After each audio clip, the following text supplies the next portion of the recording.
Good Wednesday morning. This is the WLBB Community Voice program here on News Talk 1330 FM 106.3, also streaming live online at newstalk1330.com. And I am your host this morning, Colin Worthington.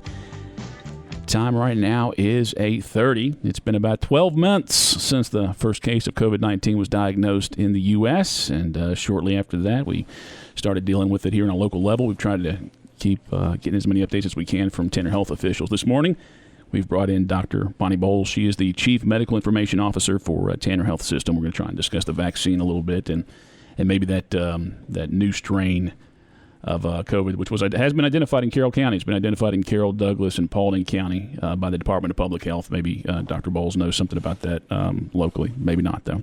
Dr. Boles, good morning.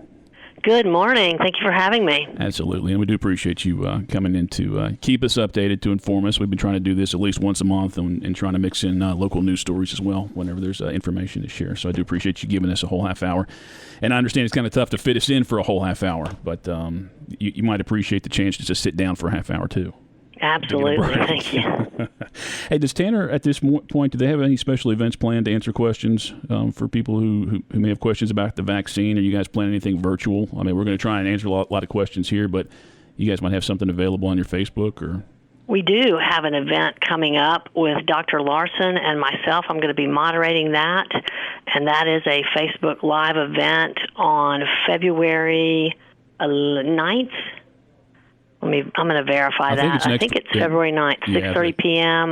You can sign up via our Facebook page or our website, which is tanner.org. And people even listening this morning, they may have more questions by the time that rolls around. There may be more questions to ask, and maybe new things to pop up to talk about. Yeah, that is. I'm sorry to interrupt you. That is Tuesday night, February 9th. At 6:30, and it is called Your Best Shot to Getting Answers, and it will be our Living Well Facebook Live event. Good deal, and you can register at tanner.org to be part of that. Let's start off then with beds. I mean, that's always the concern. The biggest concern is getting too many people in the hospital and making sure that they can be treated accordingly. What is the bed situation in all the Tanner hospitals locally? Sure, yeah. So we are very near capacity at both our acute care facilities in Carrollton and Villa Rica. We have a couple medical beds at our Higgins facility, but we continue to have to hold patients in the emergency department while we get other patients discharged. And, it's not all COVID patients. It's other health issues as well, which we want to encourage people not to wait on those because during the pandemic, as everyone has heard in the national news and local news, that, people are putting off going, and we see heart disease and strokes and things. So don't wait. We can take care of you, but there are holds in the emergency department. We have 36 holds in the Carrollton Emergency Department this morning and 28 in Villa Rica, with very near capacity on our intensive care unit beds. Well, Tanner is administering the vaccine, have been for all of this year at this point. What vaccine is Tanner administering for the shots for the community? Sure. Well, we are administering the Pfizer vaccine, and we also have the Moderna as well. And do you know how it's determined? Who if you guys get which one?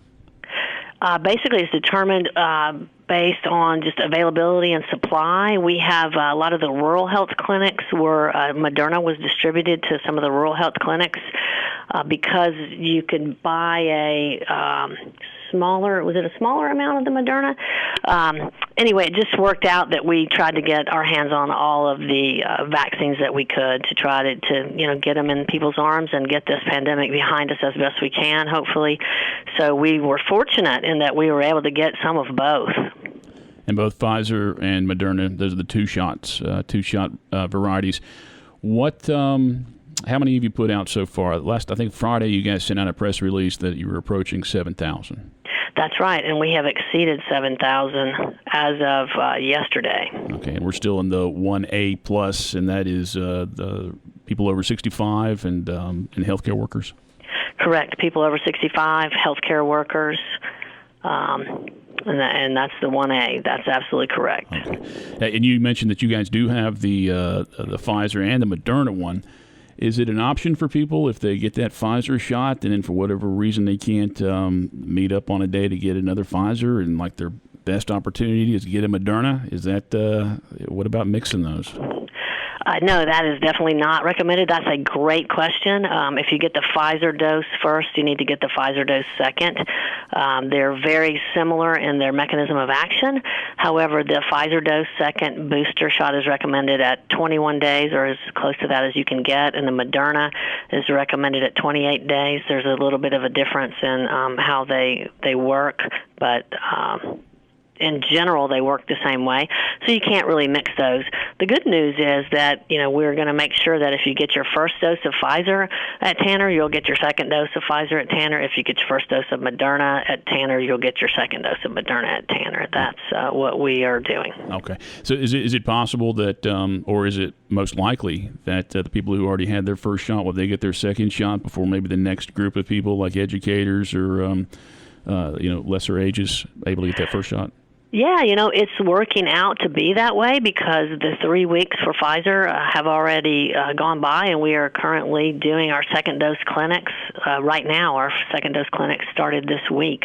So before the state releases anything from 1A, we are marching through and making sure we continue with the first and second dose for the 1A. And in addition, the Moderna is the fourth week is coming up. So that's a great question. We are seeing people get their second doses.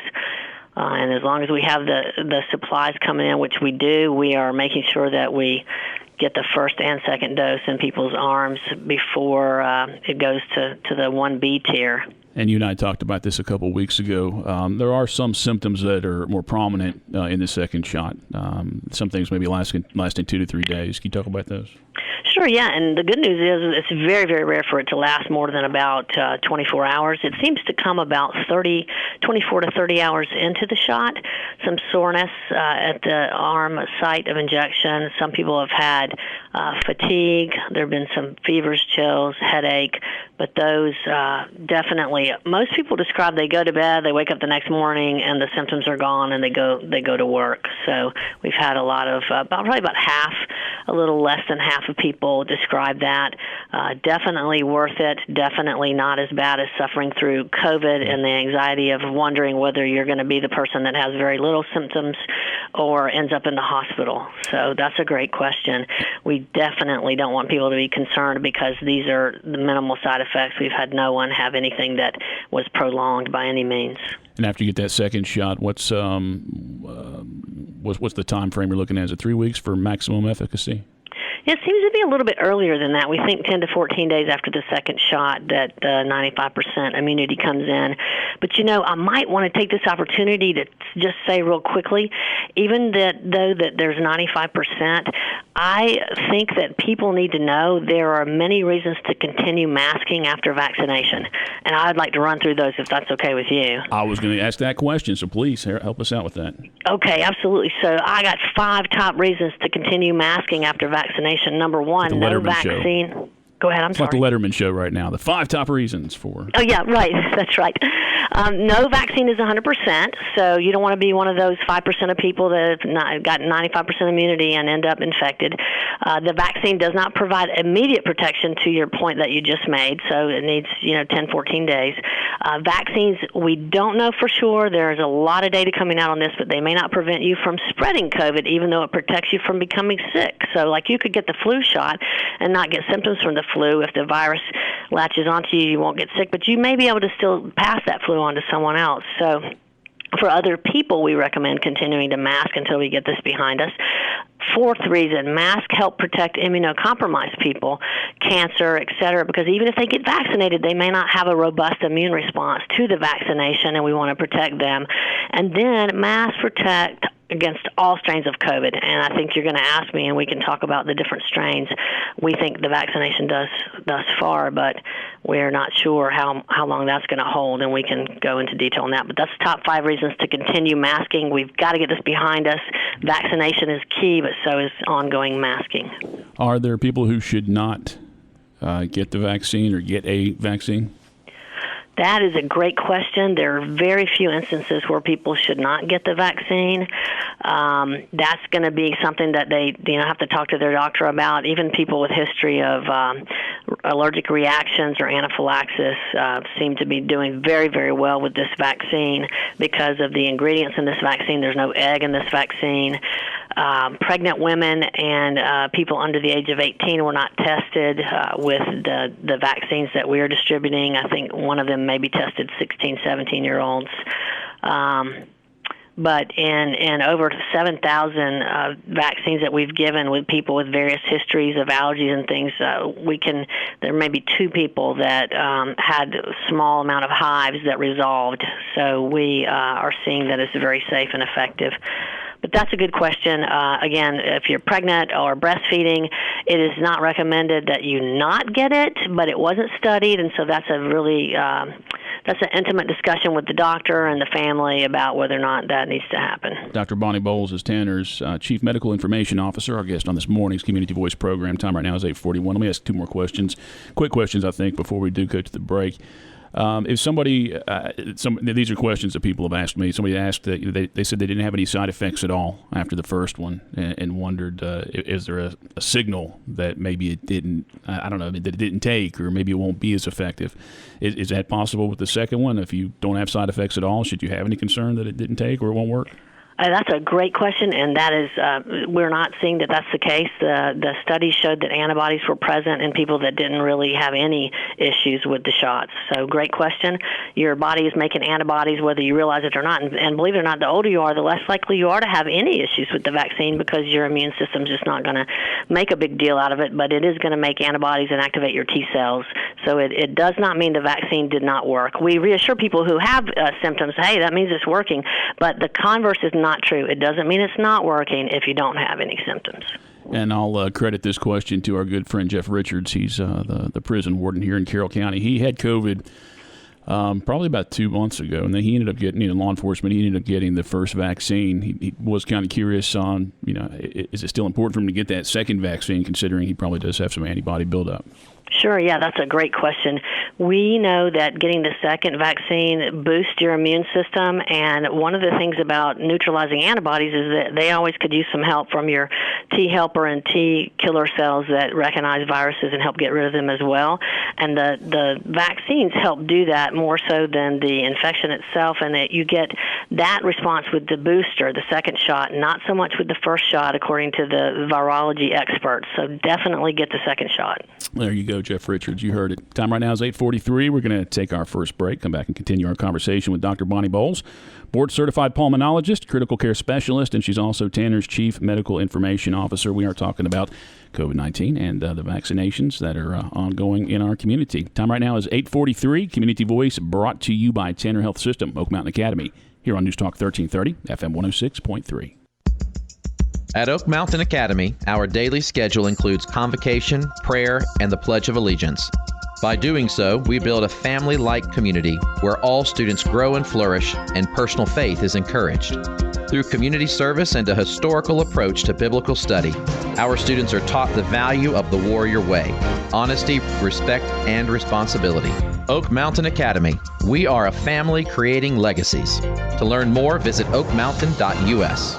Travel, get-togethers, Sunday morning worship. COVID-19 has almost put a stop to our way of life. Vaccination is our best shot at getting back to normal. The COVID-19 vaccine is based on more than a decade of research. Trials show it's safe and can provide up to 95% protection when you've received both doses. Tanner is committed to making the vaccine as widely available as possible, giving you a shot at getting back to life. Until then, keep wearing your mask, washing your hands, and avoid gatherings. Learn more and get updates at tanner.org/vaccine.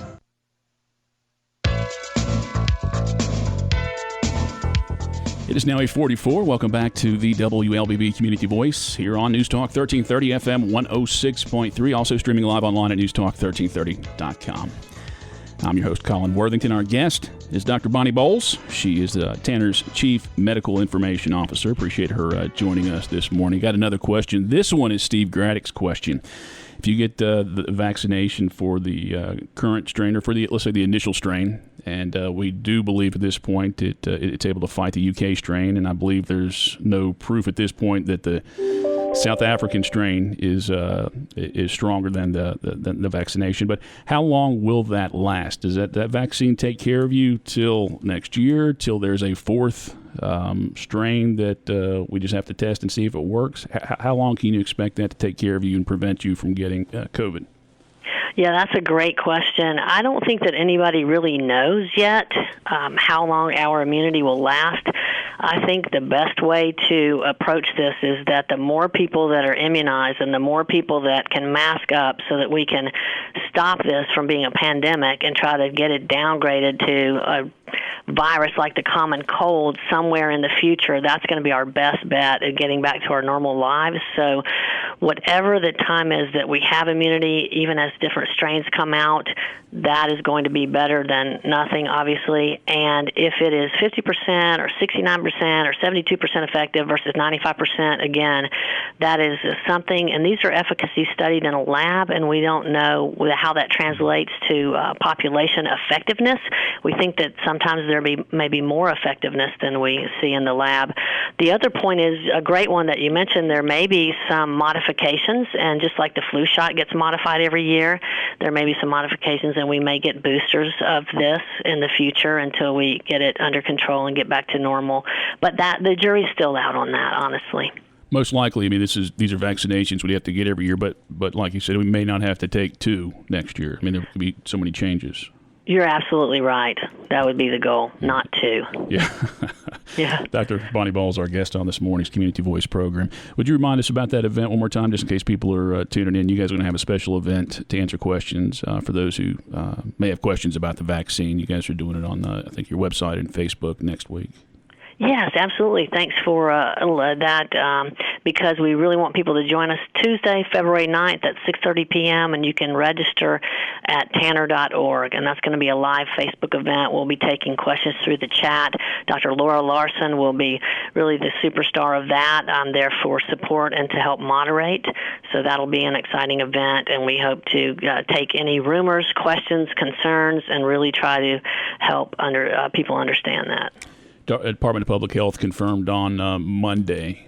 They said they believe or they're aware of 20 different individuals who have that second strain, what they're calling the UK strain, and they identified Carroll County and Paulding County and Douglas County. We're all lumped together there. Have you guys identified that? I mean, are you guys able to identify that at Tanner Hospitals, or is that something that needs to be identified by DPH? As far as I know, that's something that the DPH has to identify. But that's a great question, and I don't have the data on that. I don't believe our current test, but when we send it to DPH, we can find out if it's the UK variant. I got so they can figure that out. How about the treatment for that strain? Is it any different that we're learning at this point? No, at this point, the treatment is no different. What we do know is it spreads more easily and quickly. I'm not really sure that we even know for sure that there's an increased risk of death compared to other variants. I believe it's too early to say that. I think the UK is reporting that they suspect that. But what we hope for viruses and the way they evolve is that it's going to try to stay alive as a virus, and it's going to try to spread more easily, and it's going to not kill as many people because then it dies with the people that die. So we kind of think, evolutionarily speaking, go ahead and become more infectious because you're going to weaken, and that's what we want. Get weak and spread like a common cold in the future. That would be fantastic. Not that we want it to spread, but if that makes it weaker, then that would be helpful. Dr. Bonnie Boles, our guest on this morning's Community Voice program. She's a board-certified pulmonologist and critical care specialist.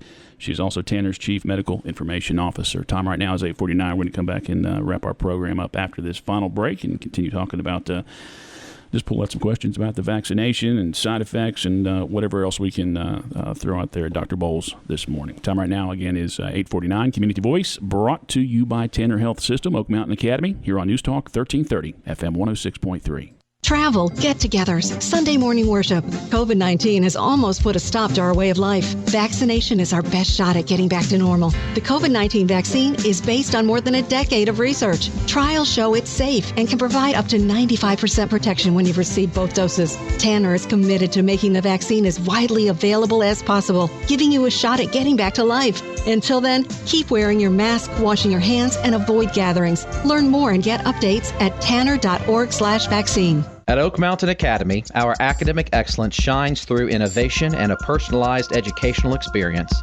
Our pre-K 3 through 12th grade environment offers a family-oriented atmosphere. We are an independent school with faith-based values and an Academy Honor Code. Our academic standards prepare our students for college and beyond. I'm Patrick Duran, headmaster, inviting you to visit us on the mountain or at oakmountain.us. Come see how our warriors are creating legacies.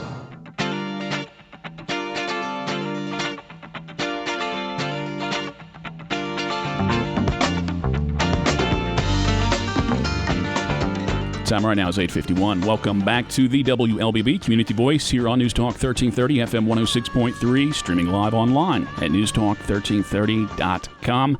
I'm your host this morning, Colin Worthington. Time is 8:51. When we conclude this program, we'll post it up on our website at newstalk1330.com under the podcast. So if you missed anything, or if you wanted to hear something again just to clarify it, you can visit that website and download that and listen to it again.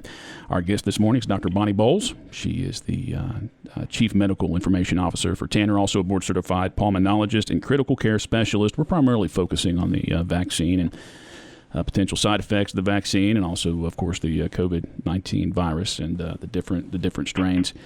As far as the virus, do you have any more events planned this week or next week as far as just administering the vaccination? Sure, we have upcoming, we have 8 second dose clinics coming up this week and next week. And that information people can find on our website at www.tanner.org, and they can sign up to get information, and then they'll know when these events are happening and how they can get vaccinated at these clinics. I think you can visit your website at tanner.org/patients-and-visitors. It's so long. Visit tanner.org. It is long. I think if they go to the website, if they go to the COVID part of the website, they'll be able to find that easily. And they'll be able to sign up for that. And I guess the process is sometimes you're on a waiting list, and you guys will reach out and contact them? That's right. We try to keep people updated because we're giving them as fast as we get them, and so we don't want people to come as they're coming in. We want to make sure that it's an organized process and we don't run out with people waiting, so we want to make sure. Now, that hasn't happened because we're giving them as fast as we get them, but we are doing it, clinic by clinic, so they can sign up for a clinic. We are expecting another shipment as well, so we are very fortunate. All right, Dr. Boles, I do want to, before we close out the program, I would love to give you an opportunity to acknowledge our healthcare workers at this point. It's, I think every now and then we'll see, a lot of support. You see it on Facebook, or it'll be on television, the news, and the radio. You hear people comment just how appreciative they are of all the hard work. But this is about a year that you guys have been looking at this every single day. I can tune it out for the weekend, and I do. I just block it out and ignore it, and don't look to hear about it, where the critiques and things like that, and just the fact that people are with pain, but you guys can't get away from it. Every single day, you're reminded this is going on. That's right, and you're right. I have seen it firsthand. I have gone back into the intensive care unit to help out because it's been overwhelmingly busy, and my role as the Chief Medical Information Officer is an administrative type role, but I still can pitch in and help in the ICU, and it is very difficult to sit in my office knowing that my colleagues are struggling, and nurses, respiratory therapists, physicians, all of us. So I've been back on the front lines, and it is very dramatic. It is just overwhelming. There's a sense of resignation, like, when is this ever going to end? We're doing everything we can for people, and we're still seeing people that can't survive this virus. And it's fascinating in a bad way. Why is that? And people ask me, why did my dad get it and he didn't get sick, and my mom got it and she's in the ICU? And we will figure that out. Scientists will figure that out. We're looking at different cellular responses to inflammation and viral attacks, and some people just get so overwhelmingly inflamed in the lungs, kidneys, liver, that even the brain, that they can't overcome it, and we're looking at why, so we can figure out what to do about it. But you're right. I can't thank my colleagues enough, really, throughout the country, the world, because especially in the intensive care unit, it is just war in there, absolute war. I imagine when some people, perhaps older people, are diagnosed, they're paying attention to their symptoms, and maybe that first, time that's really hard to breathe, they're gonna want to check into Tanner or consider that. What is there a line? When are you deciding to keep somebody longer than just initial treatment? In the hospital? In the hospital. Well, that's a great question, too. If somebody is having difficulty breathing or if their oxygen is low, then they definitely need to stay. But, there is something also that I think we need to try to get the message out, and we are doing it at Tanner, and there's a website to see if you live somewhere else, other places that are administering the monoclonal antibodies. People may remember that former President Trump got Regeneron, which is monoclonal antibody treatment, and there's another one from Eli Lilly called bamlanivimab. And that, given early before hospitalization, has been shown to decrease hospitalization. We're looking at whether it decreases mortality. But I will tell you that my very own mom got COVID. She had an event at the house that a lot of us did not attend. They did not wear masks. And one of my cousins' kids had COVID that no one knew. My mom got it. She received the monoclonal antibody in the Tanner ER and got better. But this was once she developed shortness of breath, and it was horribly frightening. But I want people to know that if you feel like you're diagnosed and you're rocking along and you're mild symptoms, that's one thing. But if you start feeling short of breath or have difficulty breathing, that's when you need to go to the emergency room and see if you're a candidate for this antibody treatment, because that is I think, unrecognized source and resource that may be helpful. All right, time right now is 8:56. Let's give a reminder again. I mean, there could have been something we didn't talk about on this program, and things will change in the next week, so people will have questions. As far as you guys are having an event where you're going to answer questions, and a live event where people can ask questions on Facebook. When is that coming up? That is Tuesday, February 9th at 6:30, and you can register at tanner.org, and that's going to be all about vaccinations, questions about vaccinations. And really, we'll take any reasonable question on COVID-19 and even unreasonable questions. We would like to hear those because we want to put people's fears at bay. We want to help people if they hear rumors or are concerned about something strange. We want to address it. All right. You talked about questions. I was trying to think of any ones that I've seen on Facebook that might have been a little bit different, but that I could throw out at you. But no, I think I'll save those for a later day. Going to wrap up the program here. Obviously, you're supporting wear your mask, keep social distance, wash your hands. Are there any vitamins or anything that you could encourage people take to prevent getting it initially? Sure, that's a great question, and there is some evidence to suggest vitamin D might help protect against becoming infected or developing serious symptoms, because we know that people with low vitamin D levels may be more susceptible to upper respiratory tract infections, and that's how this virus takes hold. And there was one meta-analysis, which is a way of looking at scientific data, that found people who took vitamin D supplements, particularly those that had low vitamin D levels, were less likely to get respiratory tract infections. So we're thinking that's how COVID starts. It wouldn't hurt to take vitamin D. It may boost your body's natural defense against viruses and bacteria. All right, Dr. Bonnie Boles, thank you for joining us this morning. And hopefully we can slow down. Not that I don't enjoy talking to you once a month. Hopefully we can slow these down. I mean, hopefully we won't have to keep doing updates here, at least in the next 2 or 3 months or so. Yeah, that would be great. Thank you so much for having me. It's just a pleasure. Yeah, thank you, Bonnie.